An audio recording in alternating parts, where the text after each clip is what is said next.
नई टीम आ गई। अच्छा, जो वहां पर काम करते हैं वो भी यहाँ आ जाए।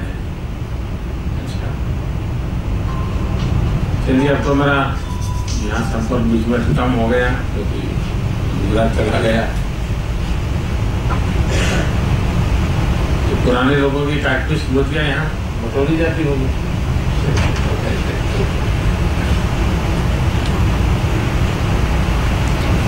प्रदीप कहाँ है आजकल? अच्छा,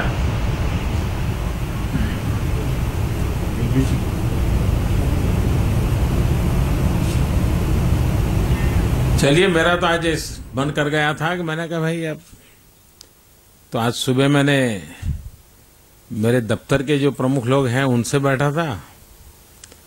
शाम को मैंने सोचा पार्टी के दफ्तर के प्रमुख लोगों से मिल लें। तो एक प्रकार से आज मेरा प्यून से लेकर के प्रिंसिपल सेक्रेटरी तक उन्हीं से मिलने का कार्यक्रम रहा है। रावत भी तो बहुत पुराना है। रावत हैं? रावत को भी काफी साल हो गए ना? हैं? अच्छा, हाँ।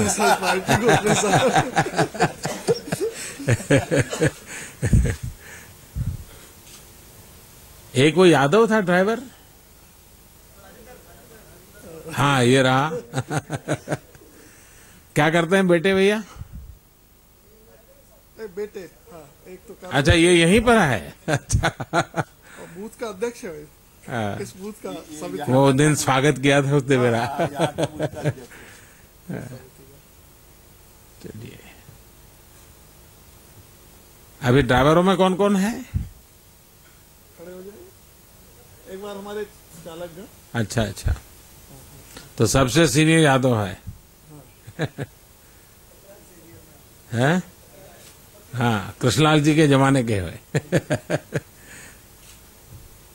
चलिए बैठिए।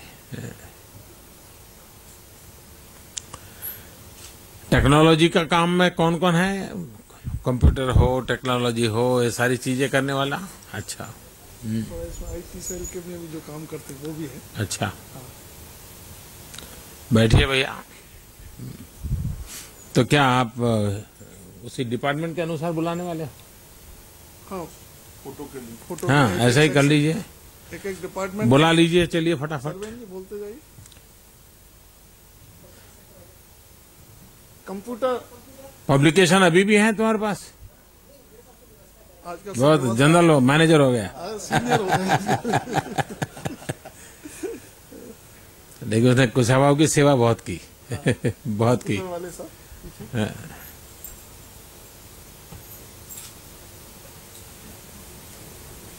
चलिए तेज गति से आइए भैया, एकदम। चलिए,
बीजेपी मुख्यालय में प्रधानमंत्री नरेंद्र मोदी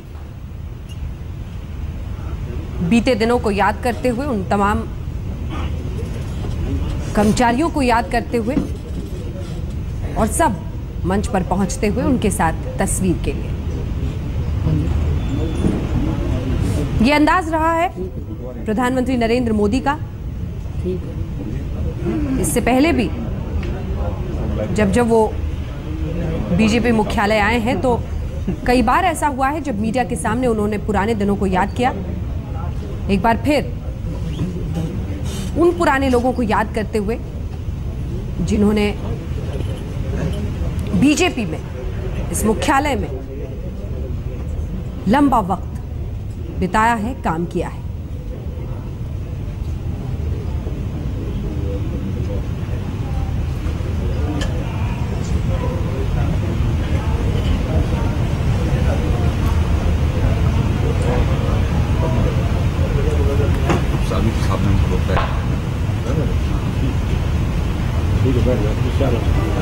तो भारतीय जनता पार्टी के मुख्यालय में प्रधानमंत्री नरेंद्र मोदी हैं, बीजेपी अध्यक्ष अमित शाह भी हैं और वहां पर मौजूद तमाम कर्मचारियों के बारे में उन्होंने पुराने साथियों को याद किया और उन सब का, बल्कि कईयों का नाम भी लेते हुए नजर आए।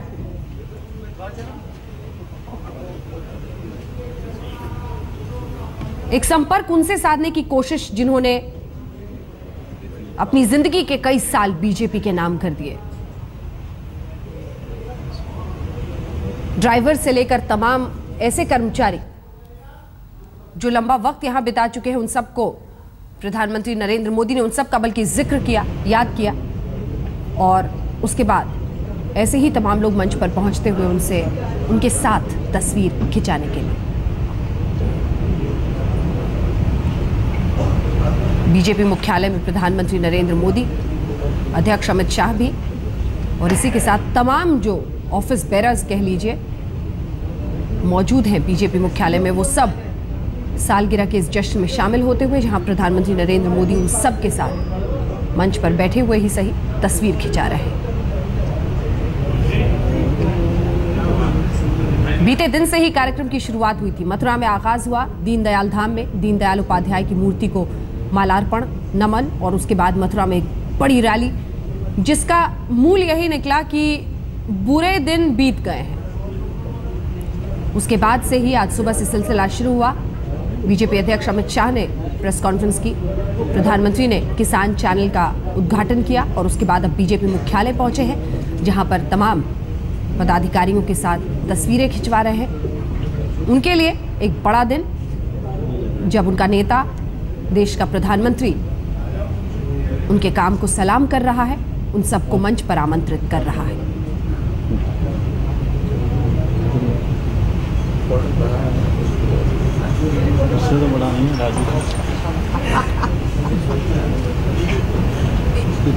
तो ऐसे ग्रुप में लोग आते हुए अपनी तस्वीर खिंचाने के लिए, और इसी के पहले प्रधानमंत्री नरेंद्र मोदी ने पुराने दिनों को याद किया और जो पुराने लोग हैं, जो वर्षों से बीजेपी दफ्तर में काम कर रहे हैं, उन सब का इस मंच से नाम भी लिया और उसके बाद उन सबको आमंत्रित किया है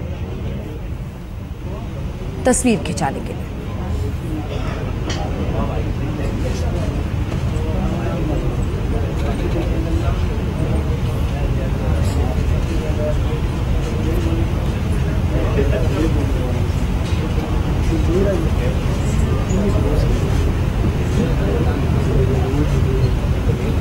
शाहनवाज हुसैन साहब, बीजेपी नेता, इस वक्त हमारे साथ सीधे जुड़ गए हैं। कुछ ही देर में आरपीएन सिंह साहब, कांग्रेस पार्टी के नेता, हमारे साथ जुड़ गए हैं वो भी।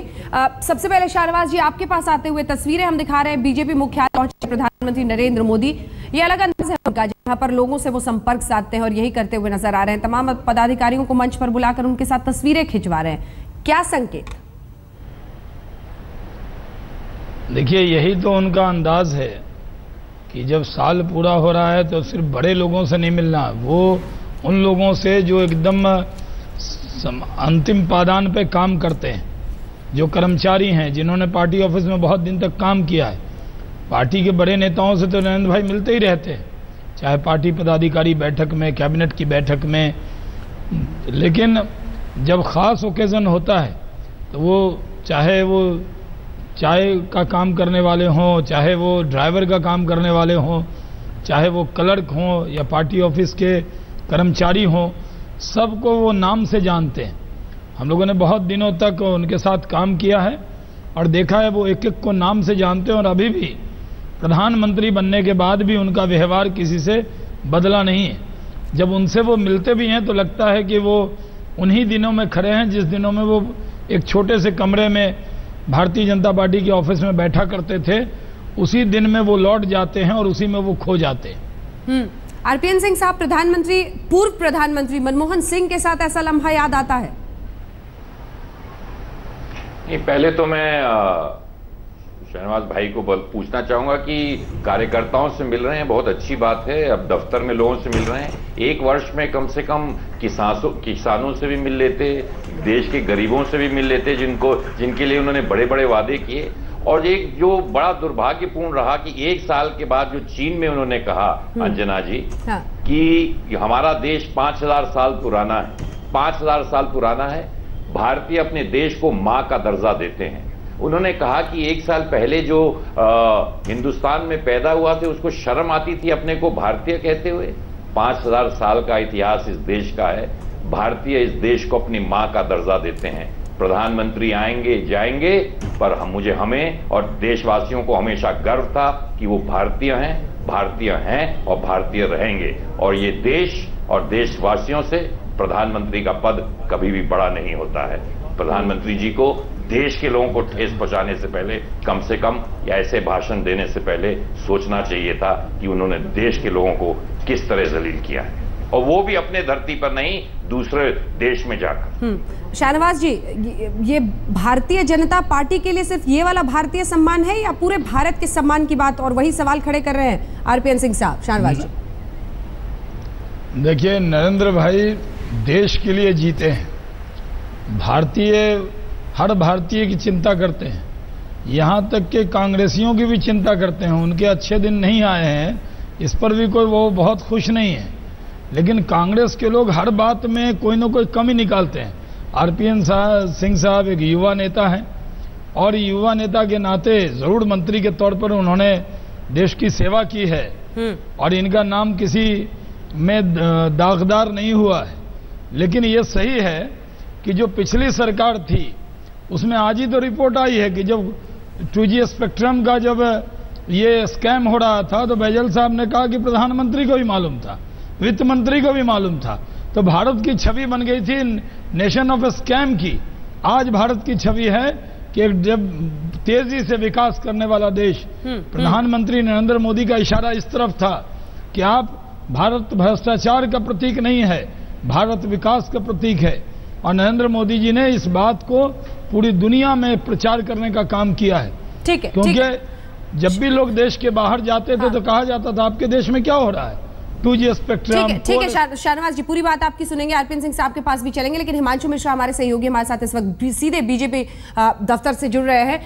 हिमांशु, एक अलग अंदाज जिसमें वो पुराने कर्मचारियों को नाम बुलाकर मंच पर बुलाते हुए फिर तस्वीर खिंचाते हुए उनके साथ, क्या कुछ हुआ?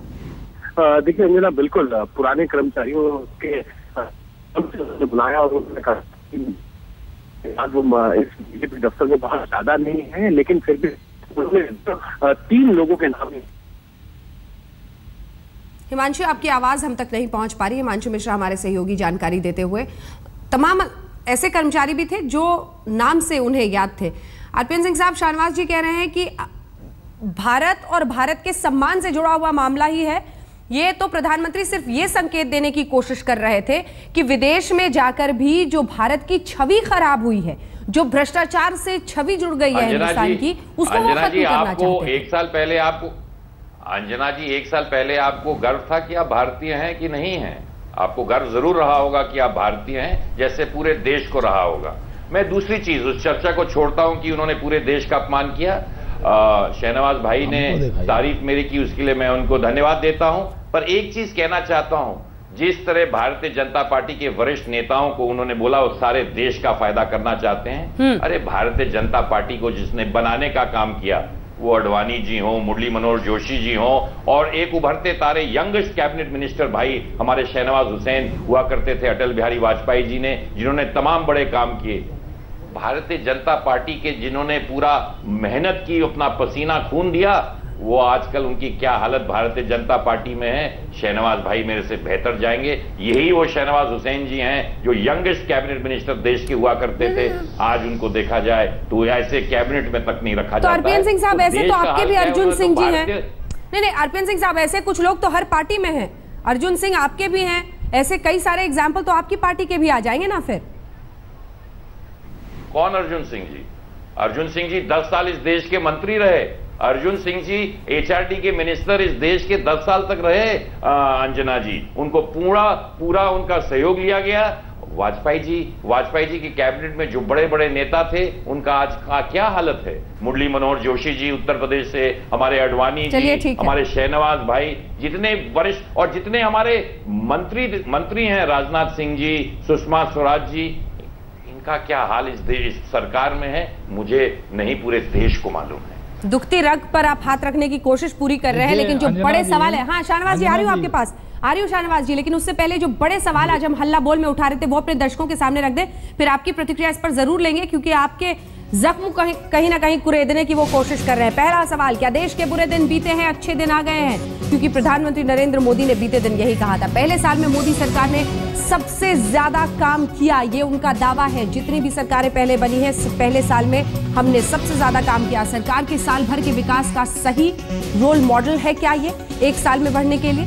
देश को बेहाल करने का कांग्रेस का आरोप सही है, क्योंकि कांग्रेस पार्टी यही आरोप लगा रही है। एक साल में विदेशों में भारत की छवि क्या बेहतर हुई है? क्योंकि प्रधानमंत्री यही कह रहे हैं कि हम देश अगर इतने सारे 18 देशों में पहुंचे हैं तो हमने हिंदुस्तान की कहीं ना कहीं ठसक बढ़ाई है, हमने धमाल मचाया है और जो पुरानी छवि थी उसको सुधारने की कोशिश की है।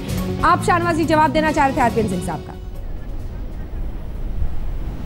देखिए, मैं ये कह रहा हूं कि नरेंद्र भाई एक ऐसे पार्टी के नेता हैं जो डेमोक्रेटिक पार्टी है, सबको साथ लेकर चल रहे हैं। सुषमा जी और राजनाथ सिंह जी का जिक्र आरपीएन सिंह साहब ने किया, वो आज देश के गृह मंत्री और विदेश मंत्री हैं, नहीं प्रधानमंत्री के बाद सबसे महत्वपूर्ण जिम्मेदारी उनके पास है। और अटल जी और जोशी जी, अडवाणी जी, तीनों हमारे मार्गदर्शक हैं। आज पार्टी जहां बढ़ी है उनमें इन तीनों का बहुत बड़ा योगदान है और नरेंद्र भाई इन सबका बहुत सम्मान करते हैं। जहां तक सवाल है, हम जैसे नेता अमित शाह जी की टीम में पूरे देश में पार्टी के पदाधिकारी के तौर पर काम कर रहे हैं। देखिए, सवाल यह है कि देश की छवि कैसे बनी है और कैसे बिगड़ी है।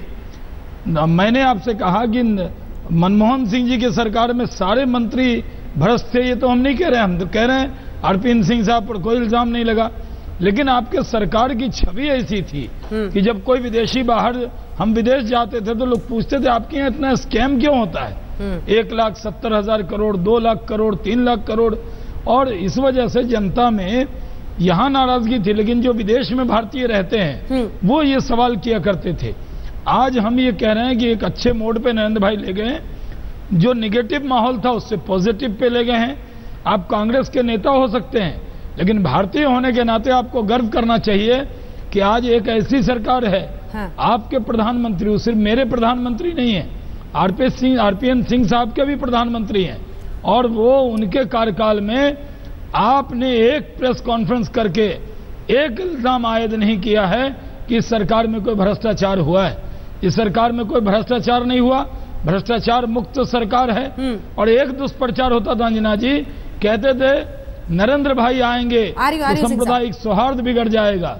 आज नरेंद्र भाई आए तो सांप्रदायिक सौहार्द जितना आज है इतना देश में कभी देखने को नहीं मिला। हिंदू, मुस्लिम, सिख, ईसाई सब मिलकर रहते हैं, और नरेंद्र भाई के चश्मे में अलग अलग जात और धर्म नहीं देखते, बल्कि वो सबको एक नजर से देखते हैं, सबको भारतीय मानकर चलते हैं, और वो उनके वो नर सेवा नारायण सेवा मानकर चलते हैं, वो इंसान की खिदमत मानकर चलते हैं, और वो ईमानदारी से काम कर रहे हैं। आप विरोध में हैं, लेकिन हमारे बुरे काम पर क्रिटिसाइज कीजिए, लेकिन जो अच्छा काम है उसका फराग दिली से उसका स्वागत भी करना चाहिए।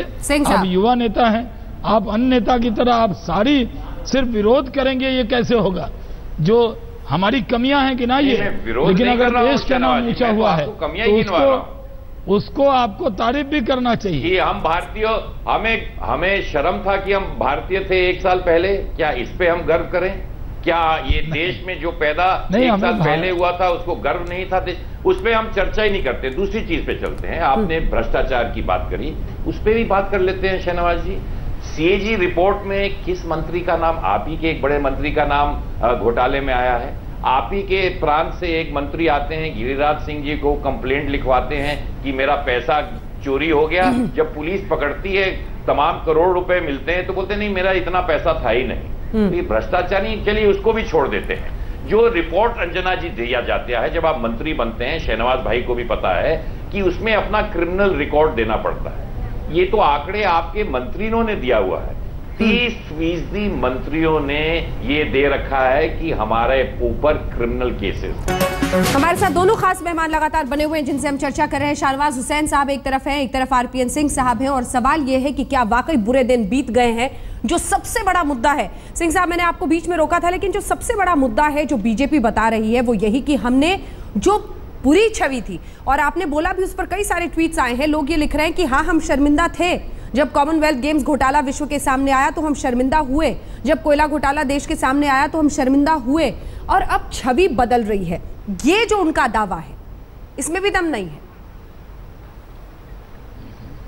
भ्रष्टाचार की अगर बात हो रही है अंजना जी, तो मैं बीजेपी के वरिष्ठ नेता से यही पूछना चाहूंगा कि एक तो उन्हीं के प्रांत से नेता आते हैं जिनके यहाँ चोरी हो गई थी, जब पुलिस ने करोड़ों रुपए पाए तो उन्हें बोला नहीं ये मेरा पैसा नहीं है। गिरिराज सिंह, उनको उसके बाद क्या किया गया? मंत्री बना। अभी मैं शुरू कर 2-3 चीज बोलना चाहता हूं सर। दूसरी चीज है, एक वरिष्ठ कैबिनेट मंत्री भारतीय जनता पार्टी के कैग ने उन पर भ्रष्टाचार पे आरोप लगाया है, और जितने मंत्री होते हैं वो खुद अपना रिपोर्ट कार्ड लिखते हैं कि जब मंत्री बनते हैं कि क्या उन पर कोई क्रिमिनल केसेस हैं। तो 30% इस कैबिनेट में, नरेंद्र मोदी जी के कैबिनेट में 30% मंत्री ऐसे हैं जिन पर क्रिमिनल केसेस हैं। वो बलात्कार के केसेस हों, वो भ्रष्टाचार के केसेस हों, वो अटेम्प्ट टू मर्डर के केसेस हों, तो जिसके मंत्रालय, अरे आपके जो राजस्थान के मंत्री है, नाम अगर आप बोलें शहनवाज जी, मैं बोल दूं उनको, उन पे बलात्कार का केस है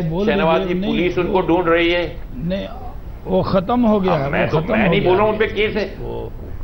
अच्छा, आपकी सरकार ऊपर और नीचे आ गई तो केस खत्म हो गया है क्या? आपकी सरकार राजस्थान में आ गई और केंद्र में आ गई तो बलात्कार का केस खत्म हो गया?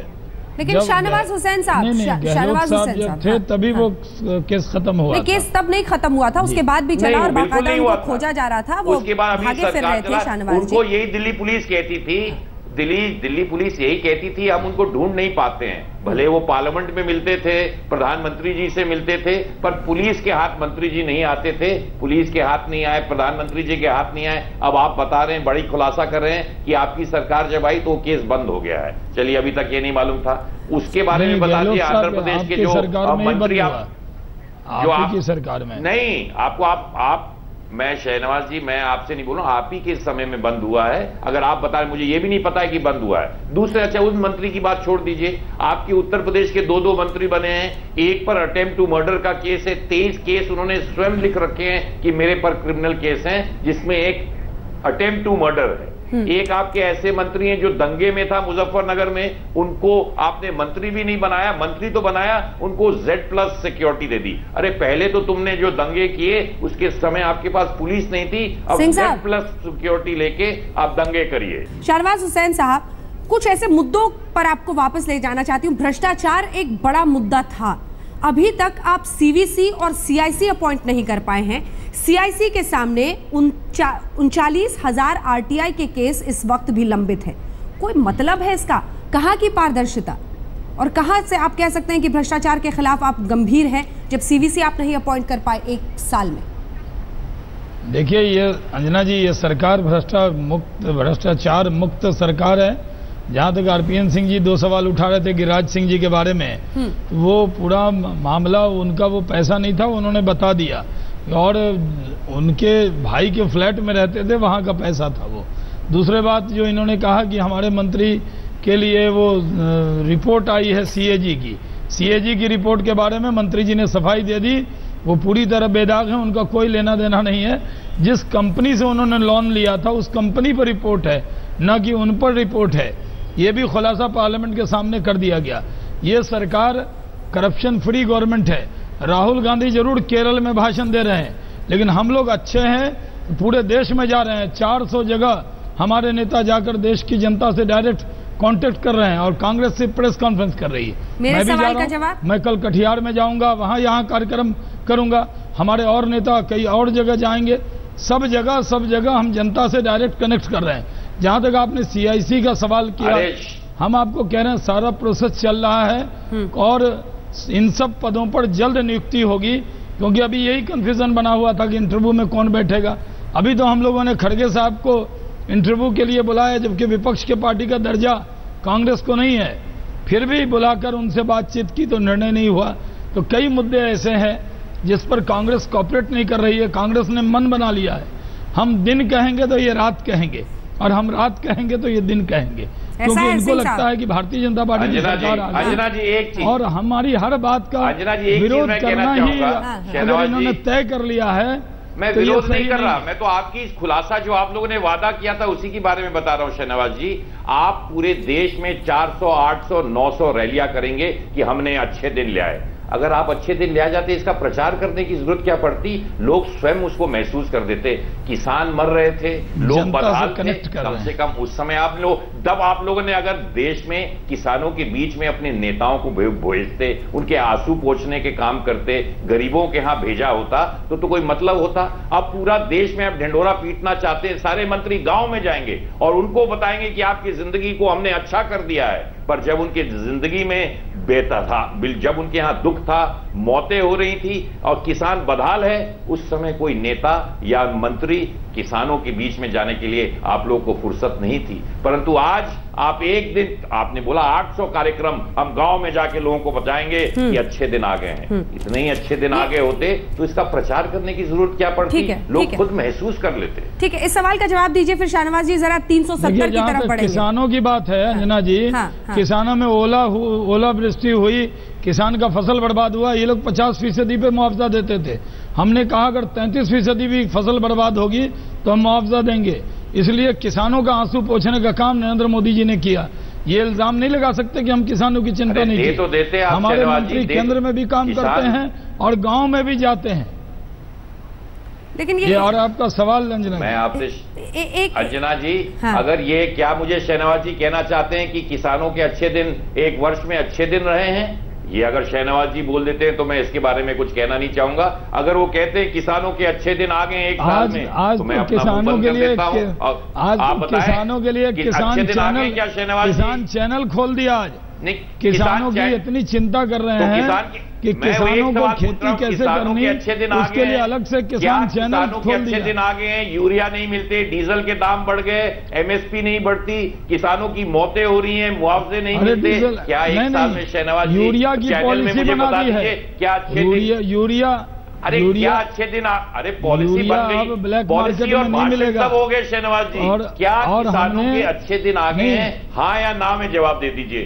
किसानों के अच्छे दिन आ गए, किसानों के अच्छे दिन हाँ, किसानों के देखिए, किसानों हाँ किसानों के अच्छे दिन आ गए। किसान को लग रहा है कि उनकी चिंता करने में जी, उनको लगता है कि उसको ये लगता है कि आज कोई एक ऐसा व्यक्ति है जो किसानों की चिंता कर रहा है। आज एक गरीब का बेटा प्रधानमंत्री है, उसे पता है किसान की दिक्कत क्या है, गरीब की दिक्कत क्या है, मजदूर की दिक्कत क्या है, और उसको वो डायरेक्ट जानते हैं। उनको कहीं जाकर सीखने की जरूरत नहीं है। का फायदा हो रहा है शाहनवाज जी। उद्योगपतियों का जिस कटिहार में आप जा रहे हैं वहां पर बीते दिन ही एक बच्ची पानी भरने जा रही थी और वो उसका बलात्कार हो गया है। गांवों में अभी भी लोगों के पास घरों में पानी नहीं है। तस्वीर बहुत खतरनाक है। सिर्फ दिल्ली में बैठकर ये कह देना कि अच्छे दिन आ गए हैं। सरकार बिहार में भी बीजेपी की सरकार आनी चाहिए ताकि लॉ एंड ऑर्डर को भी हम देखें। केंद्र में नरेंद्र मोदी जी हैं और बिहार में अगर भारतीय जनता पार्टी की सरकार आएगी जो उसको हम लोग बिहार को भी बदल के दिखाएंगे। अरे बिहार में आप, अरे शहनवाज जी आप तो मंत्री 8 साल थे, अभी तो में थी 8 साल। अभी तो जब तक हम थे बिहार में अच्छी सरकार थी। जैसे बीजेपी हटी है, नीतीश कुमार जी का कांग्रेस का साथ मिला है। जब से कांग्रेस आरजेडी नीतीश कुमार जी के साथ आई है, यहाँ भी बिहार पूरी तरह डिरेल हो गया है। क्योंकि कांग्रेस और आरजेडी नीतीश कुमार जी के साथ है। तो जब तक 8 साल हम थे तब तक बिहार में हमने अच्छा काम करके दिखाया था और कोई दिक्कत नहीं आई थी। चाहे वो गरीब आदमी, हमने काम करके दिखाया। 8 साल बिहार में इन्होंने काम किया तो काम 2 साल हटे तो पानी आना बंद हो गया, महिलाओं जब हम थे हो गई, हम जब 1 साल थे केंद्र में आए, हम जब थे तो कोई बिहार की बुरी खबर नहीं आती थी। मुझे बड़ा शर्म आती है कि जब से आरजेडी कांग्रेस के साथ जब से कांग्रेस के साथ रिश्ता हुआ है, जब से नीतीश कुमार जी कांग्रेस और आरजेडी से मिले हैं तब से वो सरकार की इमेज गिरी है। जब तक हम साथ थे हर मोर्चे पर मजबूती से खड़े थे और बिहार का नाम ऊंचा करके, बिहार के लोगों का नाम ऊंचा करके हम लोगों ने दिखा दिया था। चलिए ठीक है, अगले मुद्दे पर जब भी चुनाव होगा अगले मुद्दे पर लोकसभा की तरह बिहार में भी हम जीत कर दिखाएंगे। अगले मुद्दे पर पहुंचते हैं। क्या जी 370 पर अब 370 सीट चाहिए तभी हो पाएगा? ये सिर्फ एक बहाना नहीं दिख। रिपोर्ट कार्ड कई मामलों में मिला जुला लगता है। अगर एक तरफ 35% जजों के पोस्ट 24 हाई कोर्ट में खाली हैं, तो दूसरी तरफ कई सारे ऐसे रक्षा सौदे थे, 40% फंसे हुए रक्षा सौदे जो कि पूरे कर लिए गए हैं। लेकिन कई ऐसे कोर मुद्दे थे। शाहनवाज हुसैन साहब, जब वोट मांगने आप लोग जाते थे तो उनका जिक्र खूब होता था, धारा 370। अब कहते हैं अमित शाह जी की 370 सीटें आएंगी तब वो याद आएंगे। तो रामलला और 370, अब इस पर बहाना बनाने लगे हैं आप लोग। देखिए, ये अमित शाह जी ने एक सवाल के जवाब में ये कहा है कि जो हमारे विषय हैं, हम एक गठबंधन की सरकार चला रहे हैं और उसमें कई ऐसे मुद्दे हैं जो हमारे दिल से बहुत नज़दीक हैं लेकिन हमारी क्षमता से वो दूर हैं, तो इसलिए उन्होंने इसका जिक्र किया। भारतीय जनता पार्टी ने कभी 370 का मुद्दा छोड़ा नहीं है। हम कश्मीर में सरकार बनाए हुए हैं, पीडीपी का अपना स्टैंड है, हमारा अपना स्टैंड है, लेकिन अभी हम विकास के लिए वहां सरकार में हैं, डेवलपमेंट कर रहे हैं। लेकिन जो विषय है वो विषय अमित शाह जी ने अपनी बात में कहा है। दूसरा सवाल यह है कि देश के अंदर हमने कहा कि हम काला धन वापस लाएंगे। अब देखिए, काले धन पे हमने कानून बनाया कि नहीं? काले धन पे नाम आने लगे कि नहीं? देश में हो या विदेश में कोई काला धन बचेगा नहीं। एक पाई लेकर आएंगे। तो हमसे लोग कहते हैं कि साहब आपने 100 दिन में कहा था। 100 दिन में नहीं कहा, प्रोसेस होता है।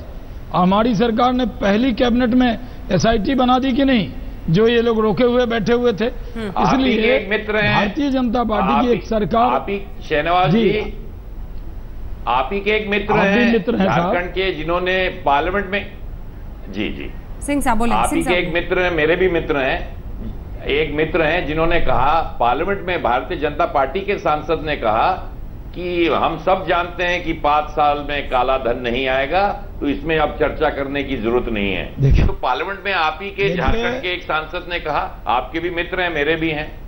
जी देखिए, अगर आप मित्र हैं तो आप कैसे मित्र हैं जो गलत कोट कर रहे हैं? अरे मित्र के लिए तो दल का रिश्ता और दिल का रिश्ता मित्र से होता है। और आप कह रहे हैं उन्होंने ऐसा कहा। दुबे जी ने जो कहा वो क्या कहा था? अगर हम वो कानून, जो कानून आप बनाए हुए थे, तो काला धन नहीं आ सकता। इसलिए तो कानून बना है कि अब काले धन पर ऐसा कानून बना दिया कैबिनेट ने कि अब काला धन कोई छुपा नहीं सकता। दुबे जी ने इस बात को कहा था कि अगर पुराना जो कानून है, अगर इसमें सुधार नहीं हुआ तो बहुत दिन लग जाएंगे, यही कहा था उन्होंने। ठीक है, वक्त की कमी है। पर आपके राष्ट्रीय अध्यक्ष, अब मुझे बहस का अंत करना पड़ेगा। ये तो जुमला था सिंह साहब, मुझे वक्त अब बहुत कम है, वक्त कम है और जुमले पर वो फंसाएंगे तो लंबा शाहनवाज जी बोलेंगे। मुझे बस इतना बता दीजिए कि क्या कांग्रेस पार्टी को एक भी कोई अच्छाई, सर एक लाइन में जवाब दीजिएगा, एक भी अच्छाई दिखी है मोदी राज के इस 1 साल में? एक भी? देखिए, इन्होंने अच्छाई का नहीं, बुराई का चश्मा पहन लिया है। इन्होंने विरोध का चश्मा पहन लिया है।